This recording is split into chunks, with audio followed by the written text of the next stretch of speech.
Hey guys, what's up? Welcome to the channel. My name is Jared. Today we're going to be doing some work on the 180. I've got a noise coming from the Diff, which has been there for a while, but now I want to finally address it as this car's registered and it's annoying to drive on the street. So pretty much what's happening is when you're decelerating between 2200 and 2700 RPM, there's this vibration or noise harmonics that comes through the car on deceleration. As soon as you touch the accelerator, the noise goes away. And I think it must have to do with something with the engagement in the differential of the ring and pinion. It's an example of how the car sounds on decel, pretty much from about 2700 to 2000 RPM.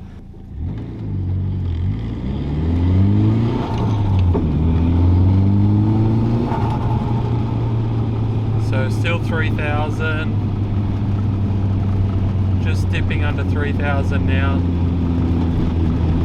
and you can hear that noise. Might need to go a little bit faster.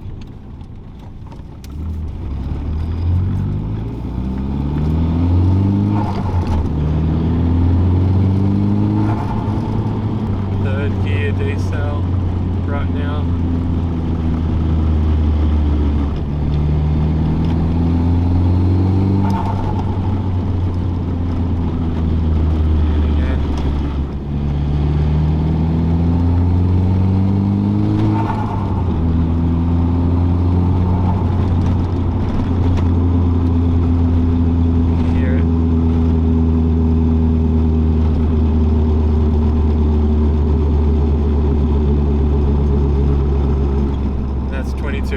So 2200 to 2700 is that RPM it falls in. So a friend and online have said that you can shim or reshim the diff to fix the teeth engagement.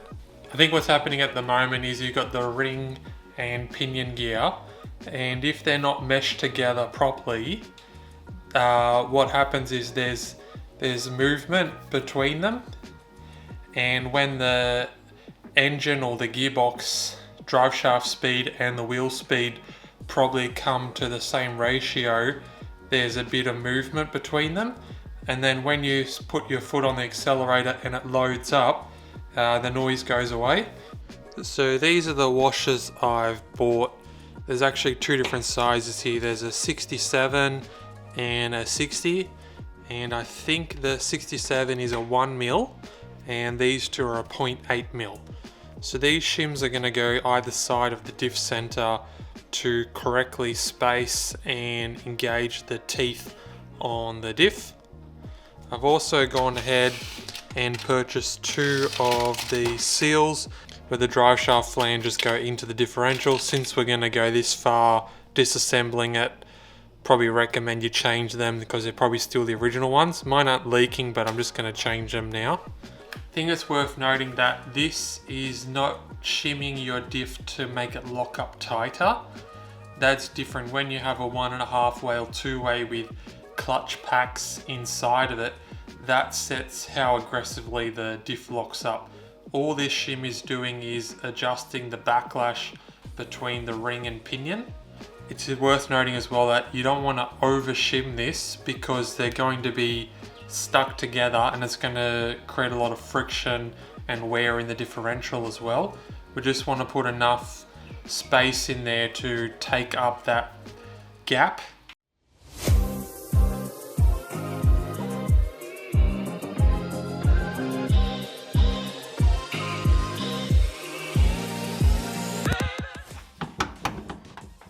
As you can hear this noise.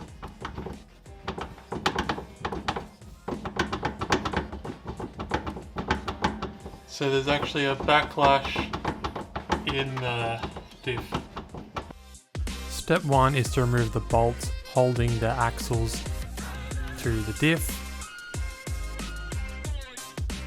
Then we can move on to dropping the exhaust. This is going to make it easier when maneuvering the diff out of the way. As you can see, it's running right next to the diff.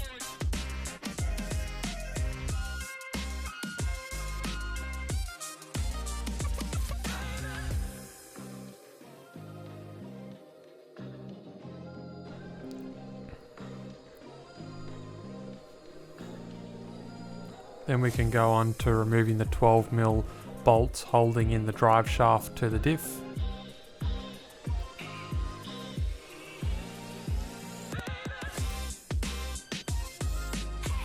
While the diff is still in the car, I like to crack the drain and fill as well, just to make sure when I put it back in later I'm going to be able to put oil in it, and also it makes less of a mess draining it under the car than on the bench.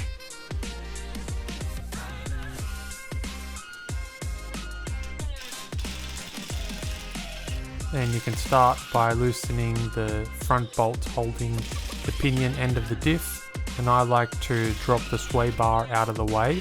As you can see, the flange sits over the front of the sway bar. Then once you remove the back 4 nuts, then you can start to drop down the diff.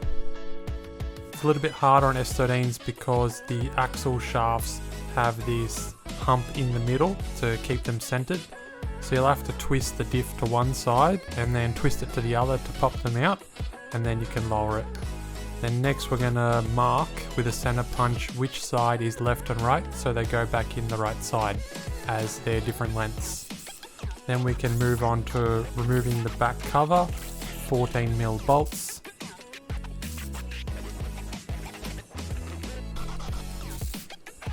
Then you can knock out the axle stubs.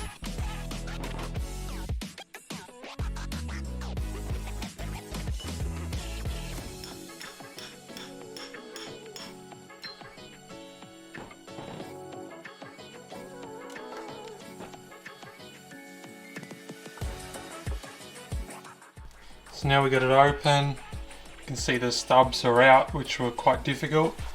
One surprising thing is actually the seals here are in really good condition. They're still soft, and you can see the original grease still in there as well, so I might just go ahead and leave them. And one thing you can learn is on your crown wheel you'll have this number with a semicolon in the middle. If you go 48 divided by 11, it'll tell you what your diff ratio is. In this case it's a 4.36, and it's hard to tell, but I can still feel the backlash inside the diff. When I look through the center, it's definitely not in the LSD part, it's in the crown wheel. So now we got to go ahead and take these 4 bolts off and take these off, but first we need to mark which one's left and right as well, because they need to go on the same side.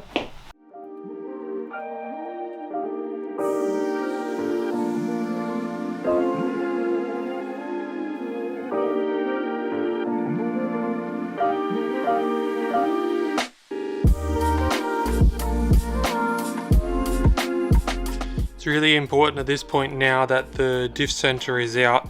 You see one side had 1 and 2 shims with the race for the bearing, and the other side only had the race. So when we put that back together, we need to make sure that those shims are on the right side, otherwise the diff center won't be in line with the pinion.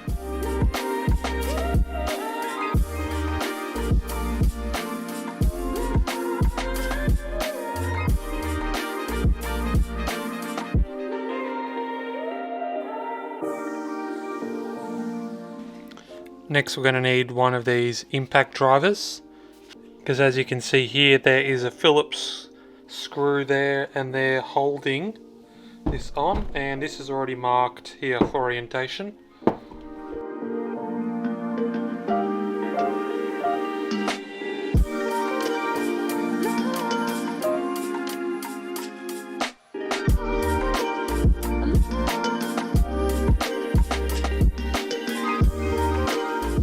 As you can see here, we've got 1 shim on the top half here, and then we've got the diff center, which now we're going to lift out, and there should be another shim on the other side.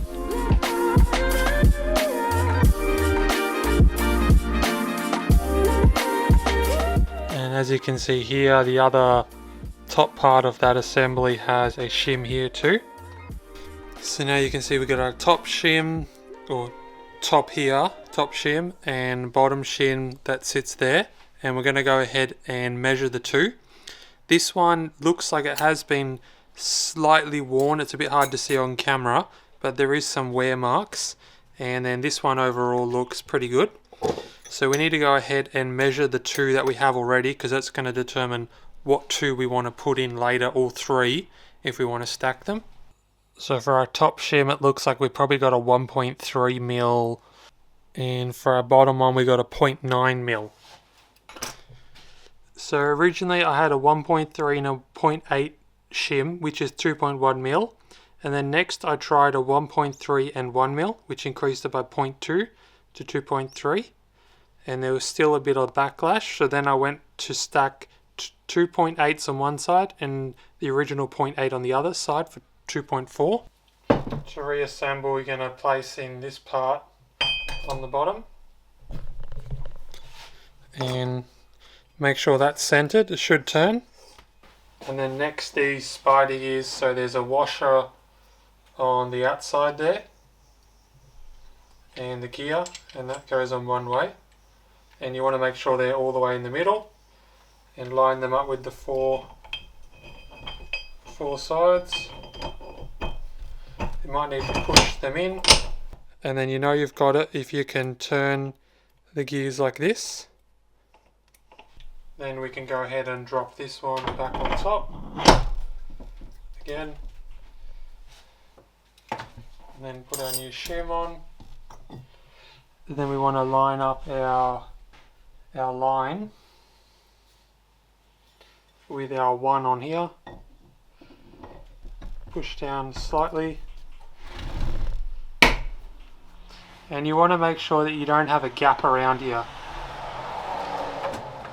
If you put the screws in and you bolt it together and you have a gap, that means you've put too many washers in there and you're now loading up.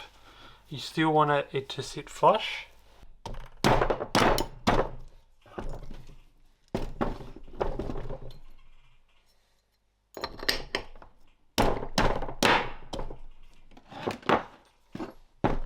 So what we're looking for is, as you can see the teeth in there, when we turn this, we want to look for the backlash.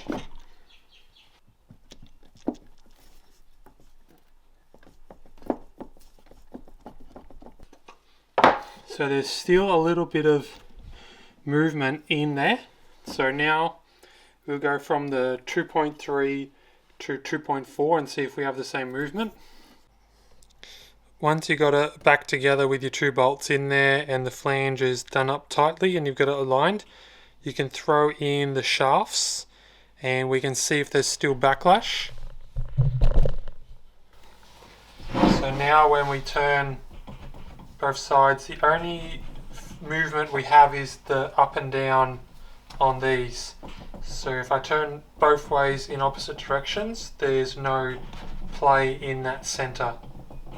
So the next step is we need to make sure that this diff is still going to turn.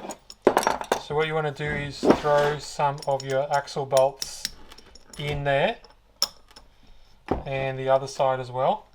And then we're going to put a screwdriver in and on the other side like this, and we're going to try to turn it.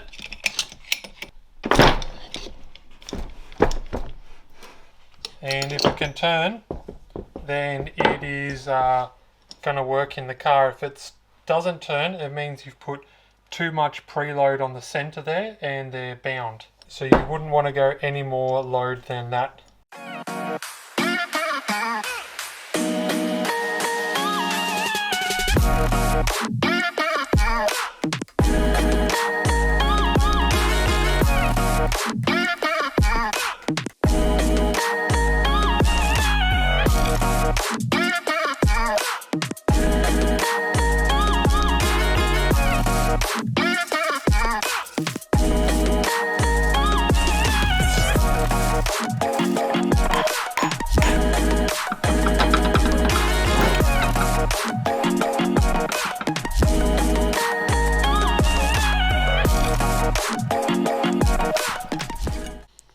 Next, we're ready to torque down the bolts that hold the diff center to the crown wheel, And before I installed this, I already went around just with this small ratchet just to make sure it's snugged up.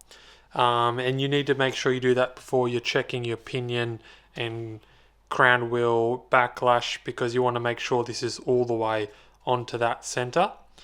And to hold it in place, what you can do is get a couple of your bolts and put them through the flange here.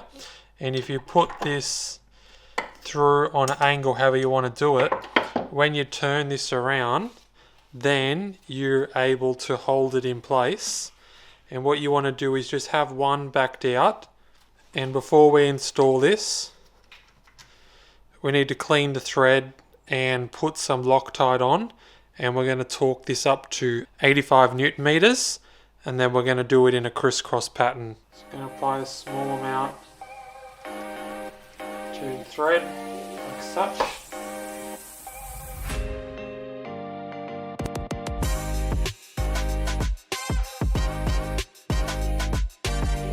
Set to 85 Newton meters.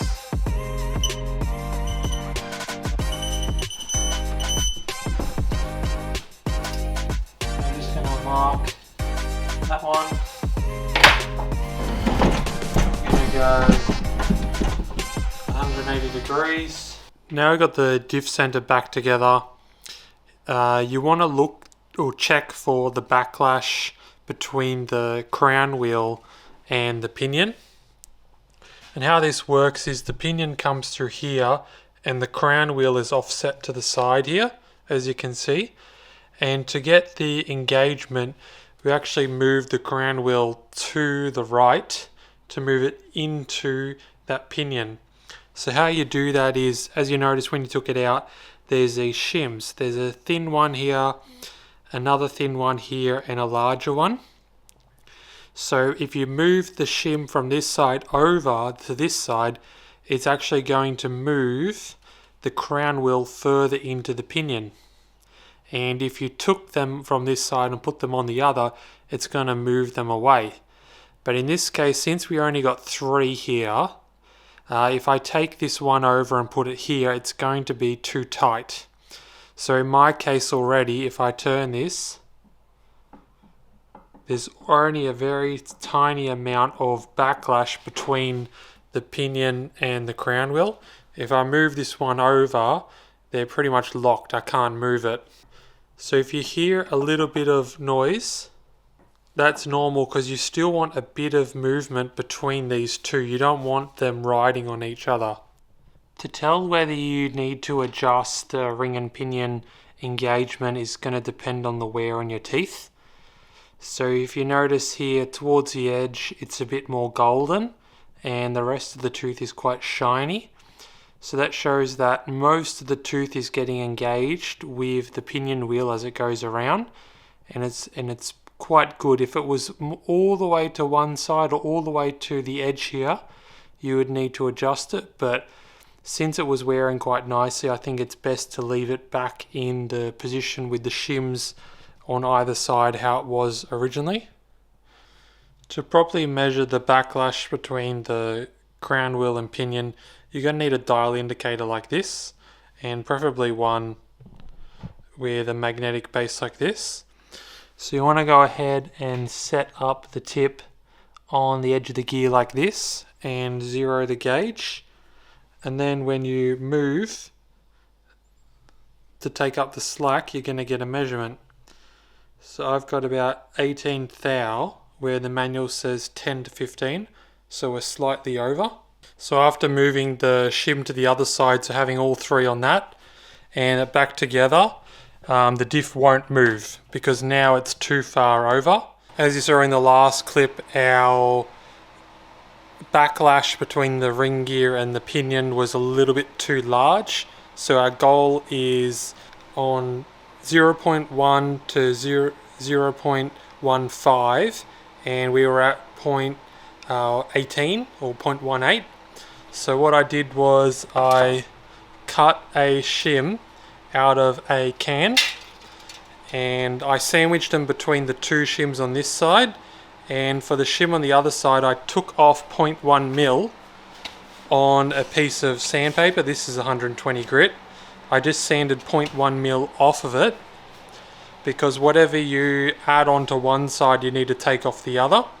So this shim was 2.2, I ground it back to 2.1, and I put the shim, which can of Coke is 0.1 mil.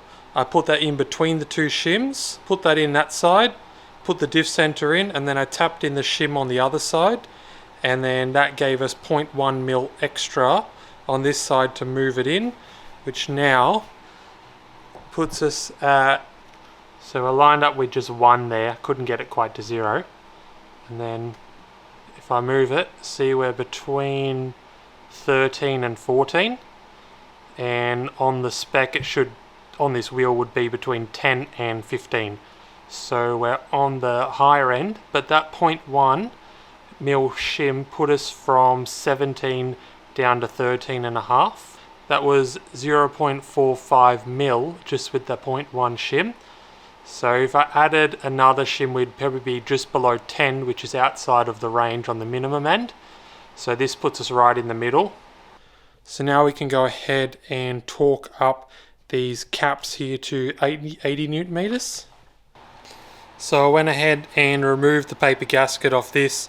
The proper way would be to buy another paper gasket, but you can reseal it just with some silicone, and just make sure you seal that face all the way around.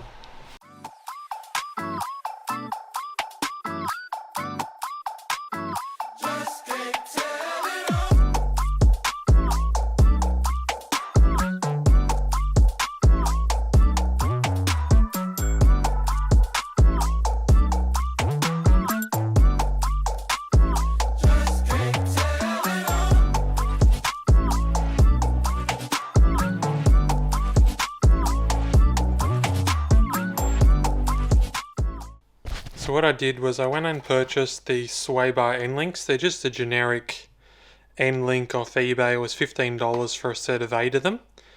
And what I'm going to do is I'm going to use these as an insulator for the diff mounting. Because the earlier diffs, like in this 8990, the diffs came solid mounted. So there's a lot of noise, vibration, harshness which comes into the chassis. And as I'll show you now, what I did was I just cut these bushes in half and then used the grinder to flatten them down. So I made 4 for the rear diff bushing, and they're about 5-6 millimeters thick. And then once they're compressed, they'll probably only be half that. So they're a bit thinner on the rear because there's not as much thread. And then on the 2 that go on the pinion side of the diff, I've made these ones a little bit thicker. They're probably 6 or 7 mil, just because those bolts are bigger and they're going to get compressed more. So next I'm just going to go loosen the diff, and we're going to measure the studs so we can drill the holes in these to put them on.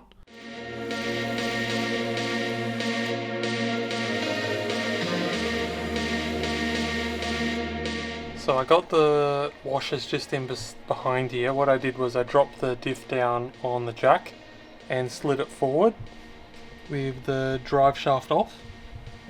And I just put it back on. I didn't put the washer on the first one just to pull it in. And then once you got the first one, you can then throw the washer and the nut on and pull the rest. Then finally take that nut off and put it back on.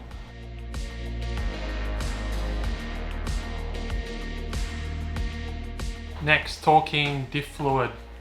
So these are a VLSD, which stands for viscous LSD, and they rely on the viscosity of the oil to help with locking up the diff.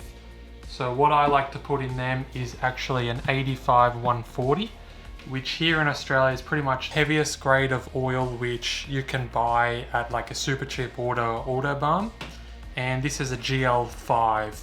So you don't want to use GL4, you want to use GL5, but pretty much every 85-140 is going to be a GL5. That's just going to help protect in the diff. This one's also a premium mineral oil, which will still work in this diff, but if you do find a synthetic, you can also put that in. That's also compatible, and it's going to be a bit more resilient or resistant to changes in temperature, because as these diffs get hot and the oil viscosity reduces, it's gonna not lock up as consistently or as well as when the fluid's cool. So if you are using this diff for drifting, you might find after a few laps that doesn't lock up quite as good. So just wrapping up this video, I've taken the car out today to a local car meet, and it's still got that same vibration at the same RPM. And I'm beginning to think that maybe it's not the diff causing it, and perhaps I need to look at the drive shaft and the center bearing. So what I'm going to do is a bit of research and order a new bearing to change on center drive shaft and see whether we can fix that, because I did notice in the car it does sit down, maybe just because it's old and it's been in there a long time. Maybe it needs to be centered, or the drive shaft is slightly out of balance. So we'll have a look at that next. If this video was helpful for you with setting up your diff, give it a thumbs up, and hopefully I'll see you for the next video. Cheers.